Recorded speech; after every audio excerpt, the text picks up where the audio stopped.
Hi friend, চলে আসলাম আর একটা video নিয়ে তোমাদের সঙ্গে হাজির হলাম। তো আশা করি তোমরা সকলে খুব ভালো আছো। তো তোমাদের আশীর্বাদে আমিও খুব ভালো আছি। তো যাই হোক, আজকে সানডে মানে রবিবার, কম বেশি সবার বাড়িতে একটু চিকেন তো রান্না হয়ই। তো যেহেতু বৃষ্টি ওয়েদার, ওর জন্য কি হলো, আজকে আমাদের বাড়িতে একটু চিকেন আসলো, তাই চিকেন রান্না করেছি। তো চিকেনটাকে প্রথমে দেখো ম্যারিনেট করে রেখে দিয়েছি, লবণ হলুদ আর একটু লেবুর রস মাখিয়ে প্রায় 1 থেকে আধা ঘন্টা আমি মাখিয়ে কিন্তু ফ্রিজের মধ্যে রেখে দিয়েছিলাম। আর এই যে সব কটা 4-5টা আছে এরকম আমার সোনার জন্য, সেই লাগে না সোনা খেতে? হ্যাঁ। তো ম্যারিনেট করে মাংসটা রেখে দিলাম। এদিকে দেখো কড়াইতে কিন্তু আমি পরিমাণ মতন তেল দিয়ে দিয়েছি। আর তার জন্য চিকেনের জন্য কি কি মশলা নেবো সবও কিন্তু আমার রেডি করা হয়ে গেছে। ওখানে কটা শুকনো লঙ্কা ভেজে নিয়েছি সাদা তেলে, থালেতে তুলে রেখেছি শুকনো লঙ্কাটা। আর এদিকে এই যে মিক্সির মধ্যে কাঁচা লঙ্কা আর পেঁয়াজ দিয়ে দিয়েছি। আর এখানে দেখো আলুটা আমি কেটে নিয়েছি। তো কি করবো এবার, সবার প্রথমে আলুটা আমি ভেজে নেবো। তার জন্য কড়াইতে পরিমাণ মতন দেখো তেল দিয়ে দিয়েছি। তেলটা আমি কিন্তু আগে বেশ ভালোভাবে গরম করে নেব। তেলটা দেখো ভালোভাবে গরম হয়ে গেছে। এইবারে আমি কি করব, আলুগুলো ভেজে নেব। তো চলো এবার আলুগুলো আমি ভেজে নিই। তার জন্য কি করলাম, কড়ার মধ্যে আমি আলুগুলো দিয়ে দিলাম। এবার আলুটা লাল লাল করে ভেজে নেব।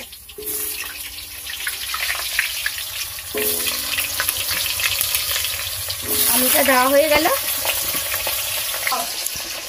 এবার পরিমাণ লবণ আর হলুদ দিয়ে আলুগুলো আগে লাল করে ভেজে নেব। লবণ দিয়ে দিয়েছি, এইবারে পরিমাণ হলুদ দিয়ে দেব। তো হলুদটাও আমার দেওয়া হয়ে গেছে। এবার লাল করে আলুটা ভাজা হতে হতে আমি মাংসের জন্য কিছুটা মশলা করে দেবো, মিক্সি করে আলু। দেখতে থাকো। আজকে সেই খাওয়া হলো বলো না? বৃষ্টির দিনে মাংস ও জোরদার। আর আমার সোনার আবার মাংস হলে আর অন্য কিছু রেসিপির দরকারই হয় না। মাংস হলে শুধু বলবে মাংস দাও মা, মাংস দাও মা, পাগল করে দেবে। আমার মিক্সি করা হতে হতে আমার আলুগুলোও কিন্তু সেই লাল করে ভাজা হয়ে গেছে। যেহেতু মাংসের জন্য, ওর জন্য আলুটা একটু লাল করে ভেজে নিলে কি হয়, আলুটা স্বাদ হয়ে যায় দ্বিগুণ, সেই টেস্টি হয়। ওর জন্য আমি আলুটা আগে ভালো করে লাল করে ভেজে নিই। তো আলুটা আবার তুলে নেব আমি।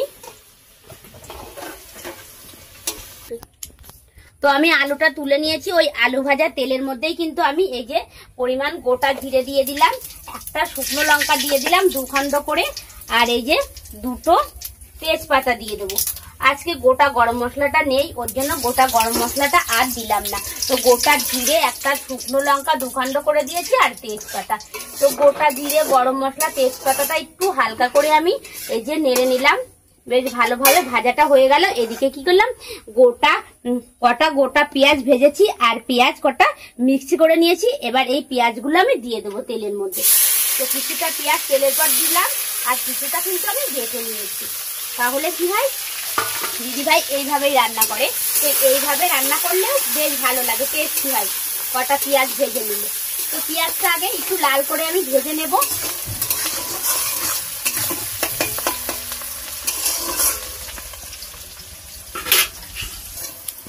তো দেখো পেঁয়াজটা ভালো করে আমি এই যে এইভাবে লাল করে ভেজে নিয়েছি। সেই লালটা কিন্তু হালকা হালকা লাল হয়ে গেছে। এবারে আমি মশলাটা দিয়ে দেবো। এখানে দেখো সব রকম মশলা আমি করে নিয়েছি, আদা বাটা, রসুন বাটা, পেঁয়াজ বাটা, কাঁচা লঙ্কা, শুকনো লঙ্কা একসঙ্গে ভালো করে মিক্স করে নিয়েছি। তো এবার কি করলাম, মশলাটা আমি দিয়ে দিলাম। আর তোমরা তো জানোই সবাই কম বেশি যাই হোক সবাই এখন রান্না করতে পারি। তো রান্নাটা কি যে যেরকম করে সেইভাবে, আমি এক পদ্ধতিতে করি আর তোমরা তোমাদের পদ্ধতিতে করো। তো আমি এই পদ্ধতিতে রান্না করি, তোমরা ট্রাই করে দেখতে পারো। আশা করি তোমাদের ভালো লাগবে। তো যাই হোক, এবার মশলাটা ভালো করে আমি কষিয়ে নেব। মশলাটা না কষলে আবার অতটা ভালো লাগে না, ওর জন্য কাঁচা কাঁচা গন্ধ পায়। তার জন্য কি করব, প্রথমে মশলাটা ভালো করে আমি কষিয়ে নেব। তো মশলাটা ভালোভাবে কষানো হয়ে গেছে। তো এবারে আমি কি করব, পরিমাণ মতন একটু চিনি দিয়ে দেবো, জাস্ট কালারটা আসার জন্য। তো একটু চিনিটা দিয়ে দিলাম আমি। তো চিনিটা দিয়ে একটু নেড়ে নেব। আর কি করলে, মশলাটা তো আমার কষানো হয়ে গেছে। তো এইবারে আমি একটু পরিমাণ মতন এই যে সর্ষের তেল দিয়ে দেবো। তো এবার একটু তেলটা কম লাগছিল, তাই আর একটু তেলের দরকার ছিল। ওর জন্য কি করলাম, এবার একটু সর্ষের তেল দিয়ে দিলাম পরিমাণ মতো। সর্ষের তেলটা দিয়ে আরো সুন্দরভাবে কিছুক্ষণ আমি কষিয়ে নেব। দিদিভাই তো সাদা তেল দিয়ে রান্না করে, মাংস আর অন্য যে কোনো ভালো ভালো রেসিপি হলে একটু সর্ষের তেল মিক্স করে দেয়, কেননা সর্ষের তেলের স্বাদই আলাদা আর একটু গ্যাস অম্বলটা বেশি হয় সর্ষের তেলটা খালি। তো কথা বলতে বলতে দেখো এদিকে আমার কষানোটা কিন্তু ভালোভাবে হয়ে গেছে। তো এবার কি করব, এই যে ম্যারিনেট করা মাংসটা এবার আমি দিয়ে দেবো। তো এই যে ভালো করে কষানো হয়ে গেছে, গাছ থেকে দেখো মশলার গাছ থেকে তেল ঝরে গেছে, মানে সুন্দরভাবে আমার মশলাটা কষানো হয়ে গেছে। তো এইবারে কি করব, ম্যারিনেট করা চিকেনটা দিয়ে দেবো। চিকেনগুলোর সাইজ দেখো শুধু, আর আমার ছেলে খাবে, ওর বাবা ওর জন্য বড় বড় লেগ পিসগুলো এনেছে ছেলের জন্য। ডাবনার মাংস এনেছে আজকে বেশি, এই যে ডাবনার মাংস। এখনই যে গন্ধ বেরিয়েছে, রান্না হলে তো সেই খাওয়া হবে। হ্যাঁ, জোরদার খাওয়া তো, তোমার তো আবার একটু মাংস হলে সেই খাওয়া দাওয়া হয় বাবা। হ্যাঁ, অন্য কোনো রেসিপি তাই দেয় আর একটা লেগ পিস, এইটা ডাবনা তোর জন্য এনেছে বাবা। তো এবার এই যে আমি মাংসটা ভালো করে নেড়ে নেব। আমি কিন্তু ঢেকে ঢেকে রান্না করবো, 2-3 বার ঢেকে ঢেকে। যেহেতু 1 নম্বর মুরগি, আর তোমাদের দাদা ভাই আবার সুগানা মুরগি খায়, আর সুগানা মুরগিটাই আমরা বেশি খাই। ওই মুরগিটার টেস্ট বেশি আর খুবই নরম হয়। তো দেখো নেড়ে চেড়ে নিলাম ভালো করে। এইবারে আমি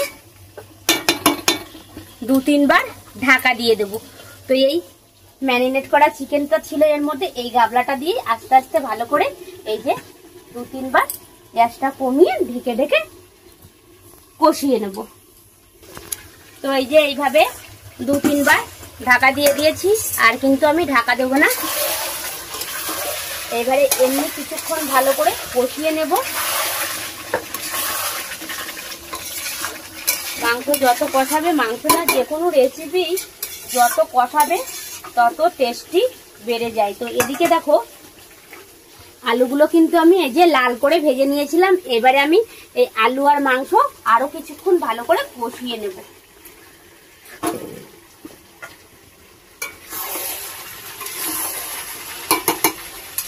বাবার লেগ পিসটা তো শুধু সামনেই চলে আসছে বাবাই, দেখ ভালো করে না কষালে আবার লেগ পিসটা খেতেও পারবে না ভালো করে। আস্তে আস্তে কষাতে হবে ভালো করে। আজকে সব মাংসগুলোই বাবা একদম ডাবনার মাংস নিয়ে এসছে, দেখেছিস? এই দেখ বল বাবু। হ্যাঁ। তো মাংস আর আলু দিয়ে আরো কিছুক্ষণ কষিয়ে নেব, দেখতে থাকুন। তো এই যে ভালো করে কষিয়ে নিচ্ছি, কষাতে কষাতে দেখো গাছ থেকে তেল ছেড়ে দিয়েছে। আর আজকে শুধু চিকেনই রান্না হবে, ওর জন্য এক কড়াই চিকেন রান্না করেছি, এক কড়াই।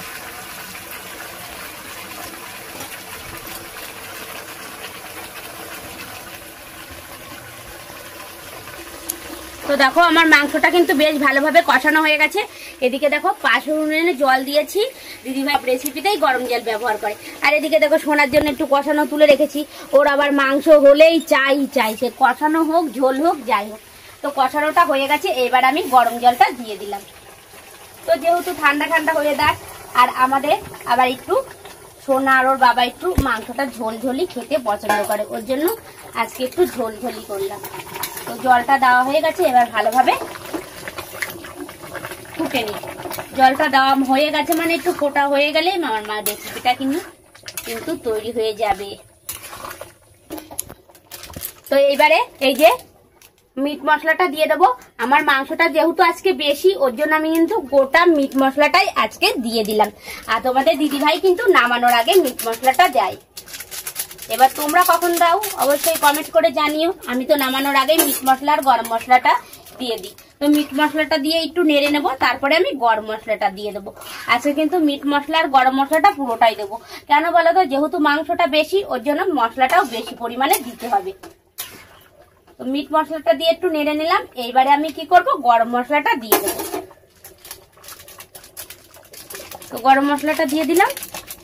আর গরম মশলাটা মিট মশলাটা দেওয়া হওয়া মানেই আমার রেসিপিটা কিন্তু তৈরি হয়ে গেছে।